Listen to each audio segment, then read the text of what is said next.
नमस्कार, एक बार फिर से आपका हमारे इस चैनल में स्वागत है। आपको बता दें कि कटिहार नरसंहार के मामले में बिहार के सबसे चर्चित न्यूज़ चैनल सच तक आज चुप बैठा। आप सभी जानते हैं कि छोटी छोटी घटनाओं पर बोलने वाले मनीष कश्यप आज अपनी जातिवादी भावनाओं को निभा रहा है।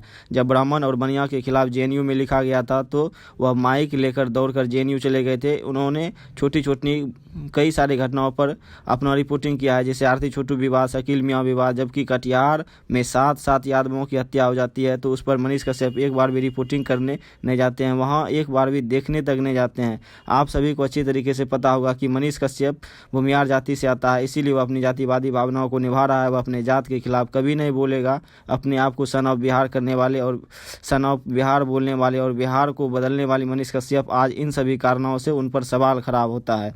ऐसे आदमी क्या खाक बिहार का विकास करेंगे जो केवल अपनी जाति के लिए वहाँ रिपोर्टिंग करने नहीं जाता है। इसके अलावा आप सबने पहले भी देखा होगा कि किस तरह से मनीष कश्यप ने आदर्श आनंद को सोनू सूद से मिलने नहीं दिया था। यादव समाज के द्वारा भी मनीष कश्यप के चैनल का बायकॉट होना चाहिए तथा इसके साथ ही खेसारी लाल यादव ने जो उनके मुहिम में शामिल हुए थे उस मुहिम से खेसारी लाल यादव को अलग हो जाना चाहिए। इस जातिवादी आदमी के मुंह में कुछ और बात है और कुछ कर रहे हैं। मैं मनीष कश्यप जी को चैलेंज करता हूं, यदि उसके पिछवाड़े में दम है तो इस मामले पर जाकर कटिहार में जाकर रिपोर्टिंग करे, तब मैं समझूंगा कि आप एक सचमुच बिहार के विकास के बारे में सोचते हैं। वहां जो भी घटना हुई है उसके बारे में सच्चाई से दिखाइए।